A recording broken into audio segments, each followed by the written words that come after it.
जय हिंद। स्वागत है आपके अपने YouTube channel The Canny News पे। आज के इस वीडियो में भारतीय रेल के सबसे बड़े कैडर ट्रैक मेंटेनर या फिर यूं कहे भारतीय रेल के सबसे बड़े विभाग इंजीनियरिंग विभाग के चतुर्थ वर्गीय कर्मचारियों की जो सबसे बड़ी समस्या है प्रमोशन को लेके एलडीसी ओपन के लिए जो भारतीय रेल में सभी जोन के जितने भी इंजीनियरिंग विभाग के कर्मचारी है खासकर ट्रैक मेंटेनर वो यूनिटी के बंधन में बंधने लगे हैं और अपने सबसे बड़े मुद्दा एलडीसी को लेके सुप्रीम कोर्ट में जाने के लिए बिल्कुल तैयार है। पूरी रणनीति बन चुकी है। आज इसी मुद्दे पे हम विस्तार से आपको बहुत कम समय में बताएंगे कि सुप्रीम कोर्ट में जाने के लिए कौन कौन सी तैयारी हो चुकी है और कौन कौन से बिंदुओं पे विशेषकर हम ध्यान दे के अपने ये सबसे बड़े मुद्दे, जी हां, प्रमोशन के सबसे बड़ा जो बाधा है एलडीसी, उसको हम लोग पा सकते हैं,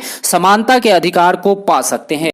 तो इसके लिए इंजीनियरिंग विभाग के सभी चतुर्थ वर्गीय कर्मचारियों को इस अभियान के साथ जुड़ के इस अभियान को महाअभियान बनाना पड़ेगा और इस अभियान को सफल करने के लिए कुछ विशेष शब्दों पे फोकस करना पड़ेगा, जिसके बाद हम लोग अपने समानता के इस अधिकार को, एलडीसी की इस लड़ाई को जीत सकते हैं। उसके लिए सभी में एकता, अखंडता की भावना होनी चाहिए, जोश, जज्बा, जुनून होना चाहिए, विश्वास और समर्पण होना चाहिए। ये सभी शब्दों का अगर कलेक्शन सभी के पास आ जाए तो निश्चित बहुत जल्द हम लोग अपनी ये लड़ाई को जीत सकते हैं। एलडीसी के इस लड़ाई को जीतने के लिए यूनिटी, एकता, अखंडता पे विशेष ध्यान दिया गया है। इसके लिए इंजीनियरिंग विभाग के जितने भी चतुर्थ वर्गीय कर्मचारी हैं सबको सिर्फ और सिर्फ एक कर्मचारी के रूप में मानना है, ऐसे कर्मचारी के रूप में मानना है जिनका शोषण सदियों से होते आ रहा है,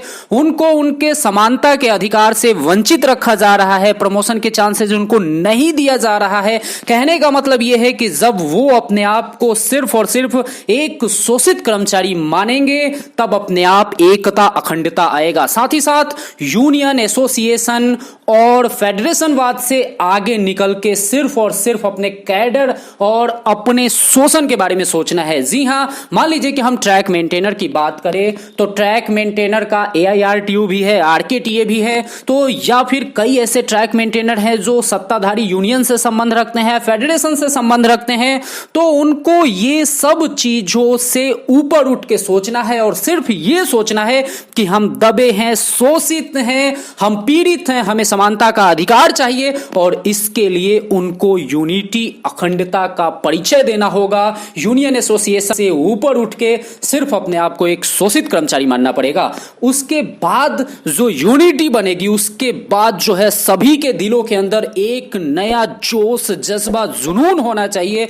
जो सिर्फ आपको यह सोचने पे मजबूर करे कि हम कैसे अपने समानता के अधिकार को पाएं। और सबसे महत्वपूर्ण बात यह है कि ट्रस्ट, विश्वास और समर्पण सभी कर्मचारी के बीच में होना चाहिए। तो विश्वास और समर्पण के लिए जो सबसे महत्वपूर्ण चीज है वो ये है कि जितने भी इसमें समिति बने हैं, मान लीजिए कि जोन वाइज समिति बन रहे हैं, उसमें हर जोन से 2-2, 3-3 जो समर्पित कर्मचारी हैं वो आगे आएंगे और वो अपने जोन, डिवीजन में कलेक्शन करेंगे।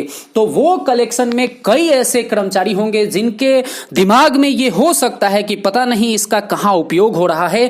तो ट्रस्ट बनाने के लिए जो भी कलेक्शन करने वाला हो, जहां पे एक जगह फंड इकट्ठा हो, वो अपने हर एक खर्चे का हिसाब सार्वजनिक रूप से शेयर करे सोशल मीडिया पे, व्हाट्सएप पे, और अपना उस जोन के जो कर्मचारी हैं वो अपने डिवीजन और ब्रांच से संबंधित कुछ महत्वपूर्ण व्यक्तियों को ये जिम्मेवारी दें और उनके साथ वो डाटा शेयर करें और वो लोग फिर सबों को जो है सो कि समझाए। इस तरह से पारदर्शिता बना के रखे जहां पे किसी भी प्रकार का कोई जो है शक और शंका क्रिएट ना हो।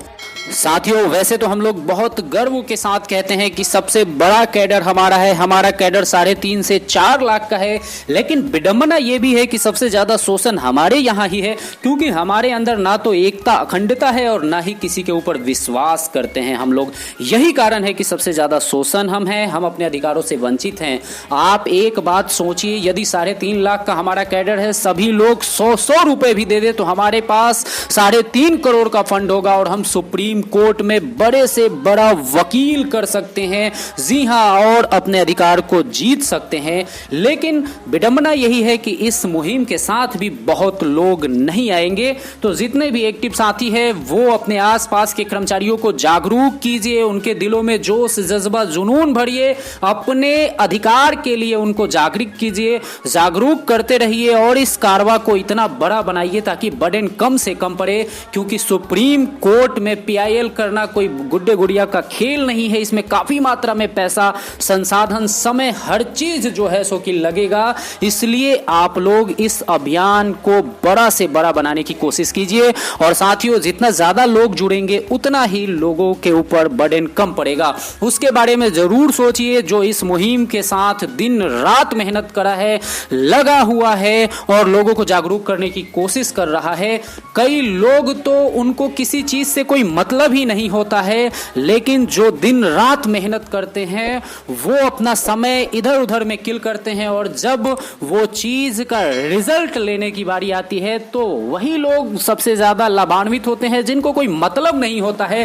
क्योंकि जो इसके लिए संघर्ष करता है, मेहनत करता है दिन रात, तो इधर वो मेहनत और संघर्ष में अपना बर्बाद करता है। लेकिन जो शांत रहते हैं, जिनको इन सब से मतलब नहीं होता है, वो अपना स्टडी कंटिन्यू करते रहते हैं और वो अपना सबसे पहले प्रमोशन पा लेते हैं। तो वैसे लोगों से मैं खासकर निवेदन करता हूं कि यदि आप समय ना दे सकते हैं तो आप इस मुहिम के साथ अवश्य जुड़िए और ज्यादा से ज्यादा इसमें सहयोग राशि दीजिए ताकि सुप्रीम कोर्ट में इस अधिकार को हम लोग जीत सकें। और साथियों, ट्रस्ट बना के रखिए क्योंकि कई लोग इस मुहिम के साथ दिन रात जुड़े हुए हैं, मीटिंग पे मीटिंग करते हैं, अपना जो है दिन रात लोगों को जागरूक करने के लिए अपना समय ड्यूटी करते हुए अपने परिवार का जो समय काट के और अपने हिस्से का समय काट के अपने मुहिम में लगे हुए हैं। तो उनका इज्जत कीजिए, सम्मान कीजिए।